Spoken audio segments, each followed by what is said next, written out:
5.3 minimal spanning tree. Suppose that n towns are to be linked by a telecommunication network. For each pair of towns, the cost of installing a cable between these two towns is known. What is the most economical way of connecting all of the towns? So this is known as the minimal connector problem.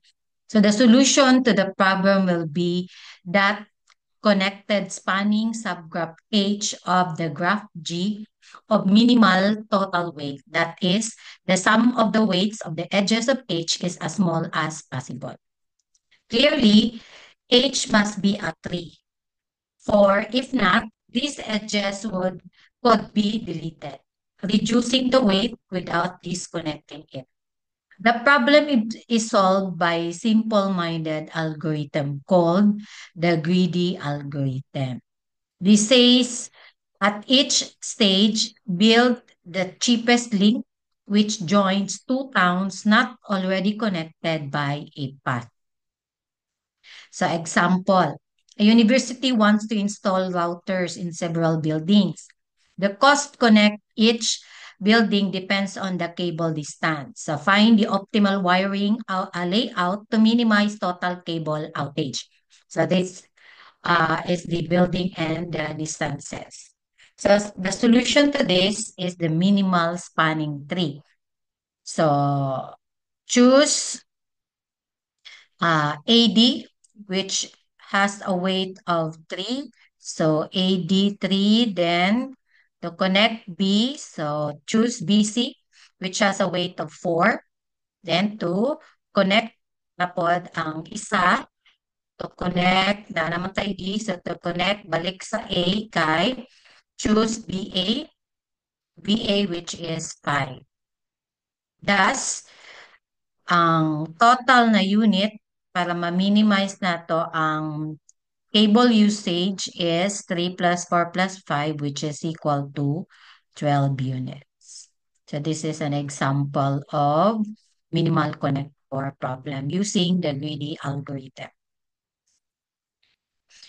So what is a greedy algorithm for minimal connector?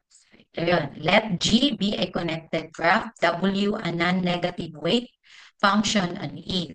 Then set C to empty. While si VS is not connected, choose the edge E of minimal weight subject joining vertices in different components. So ang goal diri kay makabuo tag spanning tree pero dapat ang spanning tree na kao na to ang pinaka gamay or the minimal spanning tree. Then pag mabuo na nato tong minimal spanning tree, so balik na ka sa imuhang yes. So example, consider G. Ang vertices niya A, B, C, D, E. So ang weight ni AB kay 1, AC 4, BC 3, BD 2, CD 5, and CE 6, and DE is 7. So goal na to kay makakuha tag minimal spanning tree. So no, sa katuang minimal algorithm daghan tag makuha na spanning tree pero dili tanan minimal. So naa-joy isa ka minimal spanning tree. So kung greedy algorithm atong pilion, sure ta na katong mapili nato na spanning tree siya na ang pinakagamay. So grow the spanning tree. So choose ta og smallest weight among the given. So ang pinakagamay diri kay 1. So choose tag 1. So naa na tay na connect na AB. So, disconnected ka sa C o D. Kay spanning tree man, dapat makonect na to tanan kaning 5 ka vertices. So, nanatay duha. So, muna na sa to ang set S. Nanatay H, AB. Then, gusto na to i-connect another vertex. So, pili na pod ka na kay AB. So, unsa na pod ang pinakagamay diri ang 2. So, wala pa tay D. So, pwede si 2. So, i-connect na po na to ang vertex na D. So, A, B, D. So, naapatay, separate na duha ka component which is ang vertex C o E. So, kutang nadagdag na nato ang second na edge, ED. Wala tong S. Tapos, naapata wala na connect na C o E. So, pili na po ka na IC na pinakagamay. So, ang pinakagamay na naay ay C3. So, naay 4, naay 6. So, syempre, pilion na to ang pinakagamay. So, 3. So, nadagdag na nato sa ato ang component na connected kay ang apat ka vertices. So, isa na nabili, no? So, naana tay tatlo ka edge, tatlo ka edges. Then, si E ang wala pa nato na connect. So, pili na pud ka sa given na naay E na pinakagamay. So, sa ang pinakagamay na naay E, 6 ug 7 naman, so 6 itong pilion. So, na-connect na nato tanan na edges, na edges na vertices. Dagdag nato diri ang edge. So, natay apat ka edge. So, nakabuo na taog spanning tree, which is ang weight niya kay 1. So, i-add na to tananing mga weight sa ato ang edges na na-connect sa naatay 12. So, kay nakabuo na tag spanning tree, then using the greedy, so sure ta na mo na niya ang pinaka-minimal spanning tree. So, mo na siya ang greedy algorithm. Another example. So, greedy algorithm gyapon no, given ang vertices, apat ka buok na natay mga edges o ilang weight. So using greedy algorithm, dipili nato si E1 first edge AB kay siya ang pinakagamay. Then second na edge, i-connect nato si C. So si edge 2 kay si C, ang pinakagamay na IC kay 2 man. So BC. Then, skip na to ni AC. Nga naman, kay mubalik ka sa A. So, naakay cycle na ma-form. So, dili ta pwede cycle kay spanning man, anong three man atong pilion. So, skip na siya. So, dahil na pod ka sa next na edge. Kay apat man no, na anatay A, B, C. So, D na lang. Ang na-I D kay duha, 4 ug 5. So, syempre, pilion na to ang pinakagamay. Si BD, which is 4. So, nabuo na nato, na-connect na nato si ABD sa naanatay spanning tree, which is muna siya ang pinakagamay kay si greedy algorithm ato ang gamit. So, ang atong tree karon na ay edge na E1, E2, E3. So, ang weight nila i-add, so mo ni ang ato ang weight sa ato ang 3, 7. So, suppose naapa, napay gamay, apay pinakagamay. So, suppose lang no kay syempre daghan man tag spanning tree na pwede jud nato mabuo. So tan-awon nato kung pwede ba ni. So halimbawa natay T prime. Ang iyahang mga edges kay F1, F2. So mo na iyahang mga edges. So from the given, so 1 si F1, F2 kay 3, tapos si F3 kay 5. Pero pag compute dahil nato sa ilang mga weight 9 man ay dili di ay. So diri pa lang tinuod na ang greedy algorithm siya gyud ang makahatag og minimum. So what if dili pa gyud sa mutuo na makahatag si greedy. So what if naa pa gyud? Halimbawa, given kani AB, like compare na to no, ang gipili ni greedy o kanang dili siya ang nagpili. So AB1 ana o na ang mga weights sa atong edge. So ang gipili ni greedy kay AB1, CD2, BC4. Tapos ang iba nagipili kay kani 2, 3. So ang weight nila obviously kay dapat ang pagpili kay gamay, gamay, gamay ano pa. Siyempre padako no. So dapat less than ana po sa na ang pagpili. Siyempre unahon na to ang pinakagamay. Tapos next na po na pinakagamay. Then next na po na pinakagamay. So nasunod na to ang greedy algorithm diri sa ato ang F. Sure man ni kaning kay greedy pick na yung ana jud yang gamiton. So i-make sure lang pod nato na kaning gipili nato na isa masunod pod niya ang algorithm. So tinuod ipili nato ang gamay gamay ana. Next. Consider nato kay tulo man natong gipili so atong k equal to 3. So atong tulo lang no.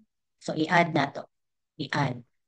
So ang gipili ni greedy 7. Pero ang isa na gipili kay 6. Hala, mas gamay. So naa pa gyud ay mas gamay kaysa gipili ni greedy. Pero check nato kung tinuod ba ni. Valid ba ni? So compare nato ang ilang sum less than ang FI.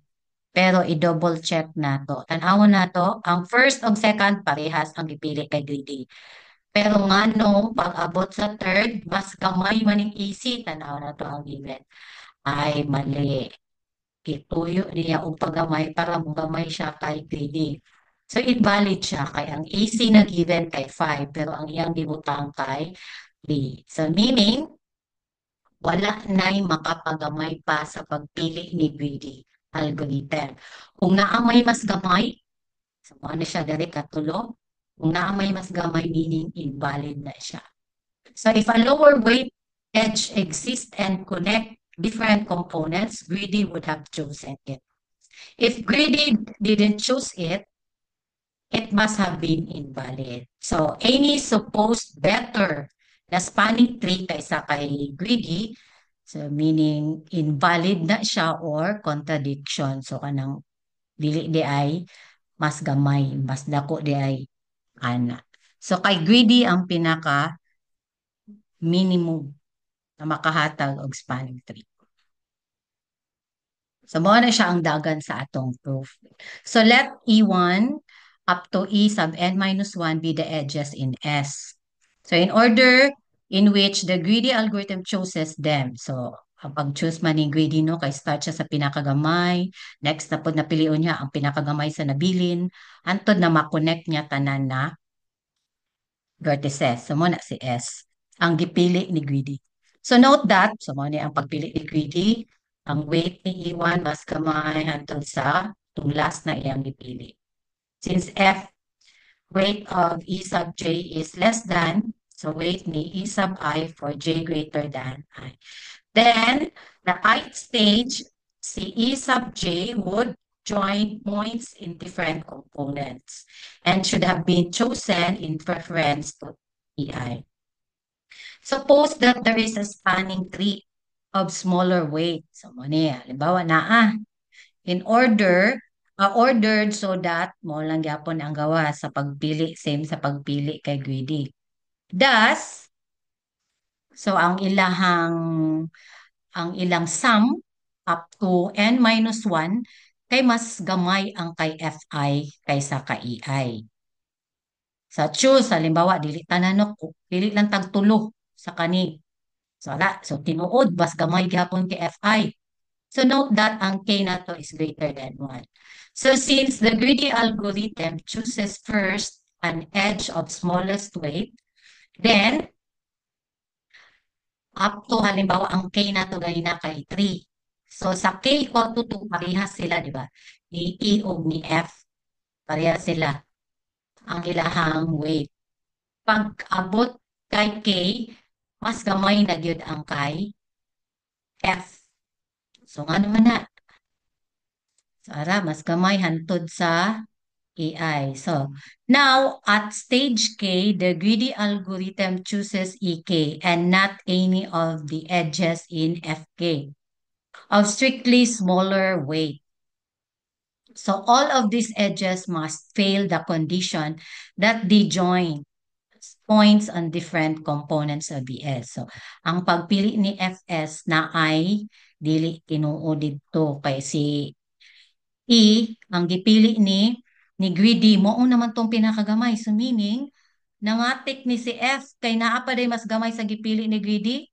So strictly smaller na good ang gipili ni greedy. So ang gipili ni FK, ato'y something wrong. So dili itong pinakagamay. Alright. So it follows that the connected component of VS prime where S prime is ana are subsets of those gipili ni S na has at least as many components as VS.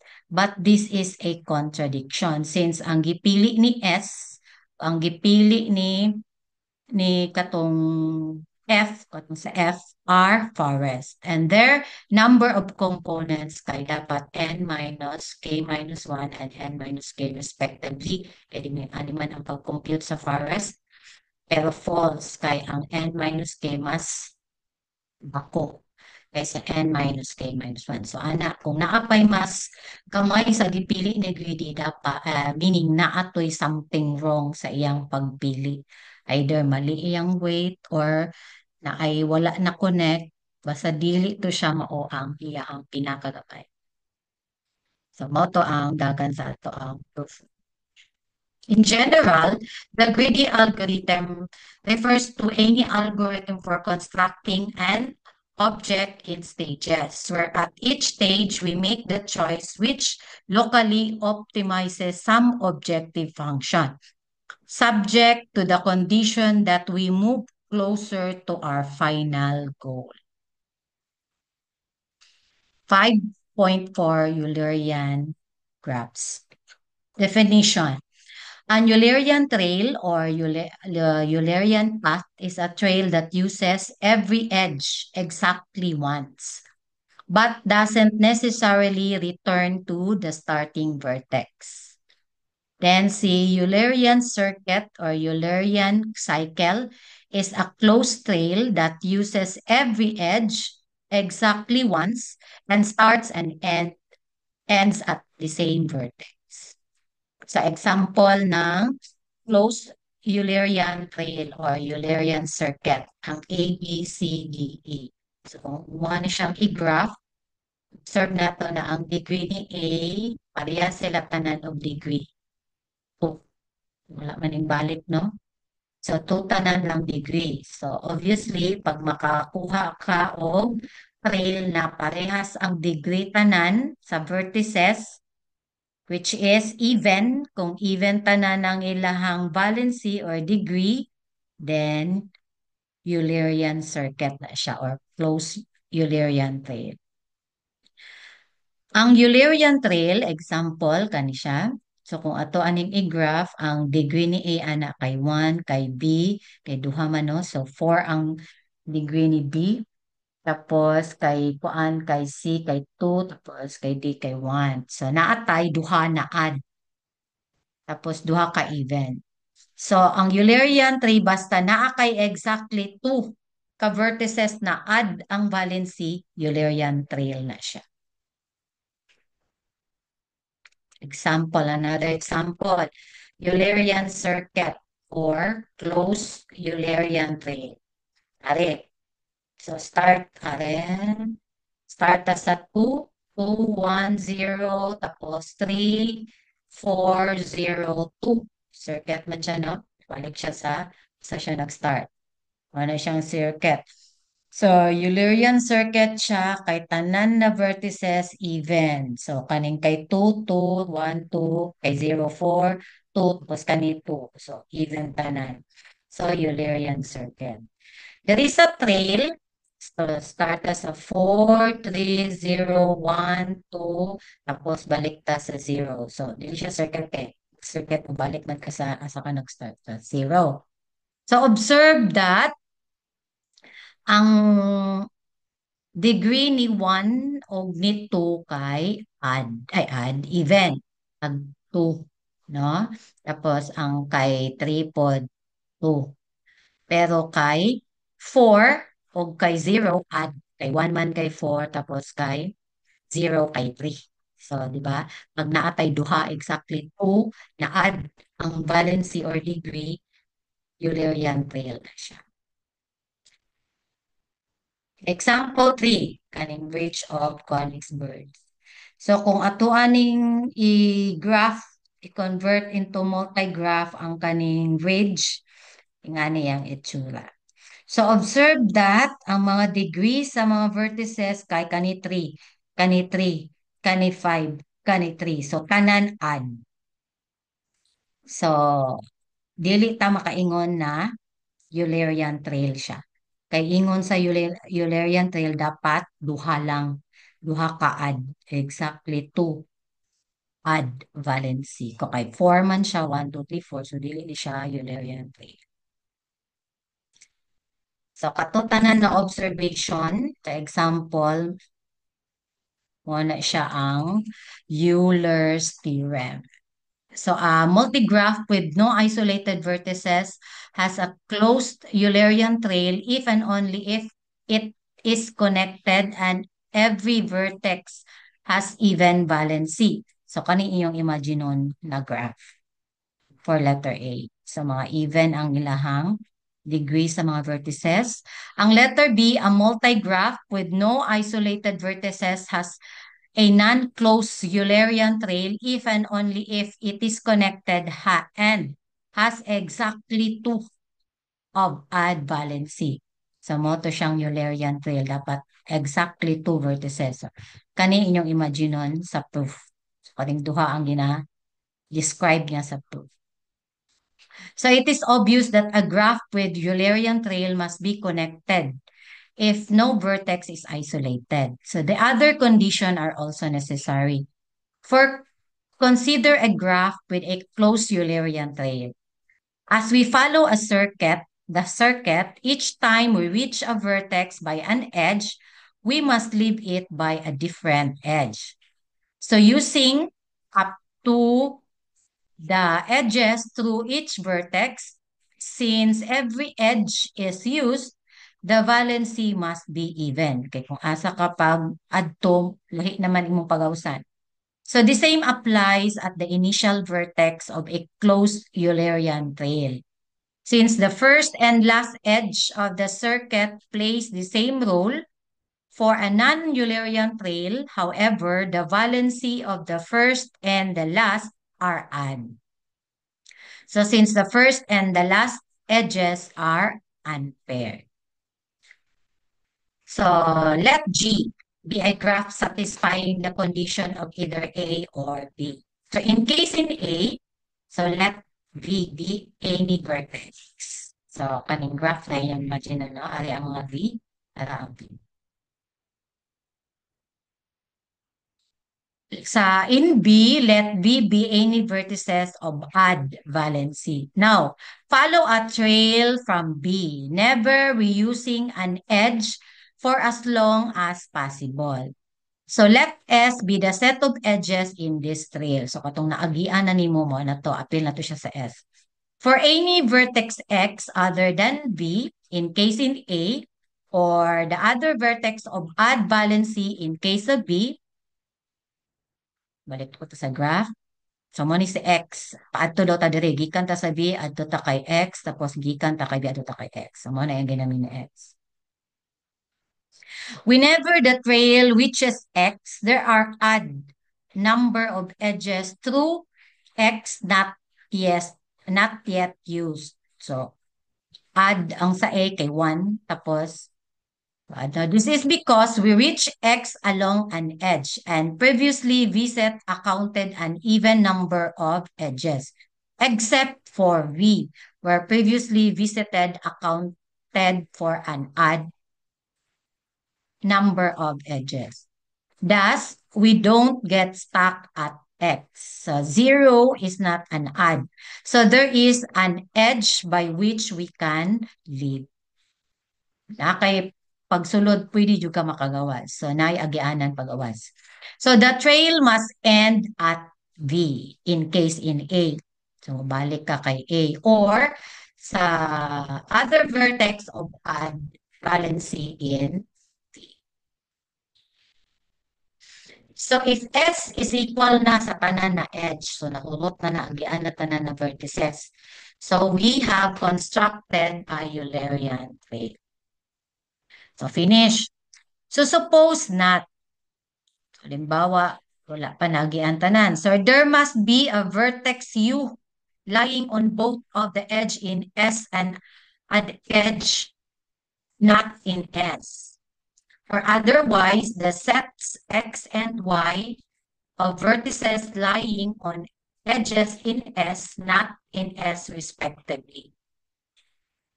So form a partition of V and no edge joins vertices in different parts, contradicting connectedness. So moreover, in the graph V, katong E na wala pa sa S, every vertex has even valency. So starting at U and using only edges of E na wala pa sa S, so we can find a closed trail. So, baliktad ay no? So, kung halimbawa kani, adto ta diri, so, paadto ka sa U, so naa kay buo na close trail. Wala pa nimo nahurot. So, kung mo diri ka, paadto ka dira, so naa kay mabuo.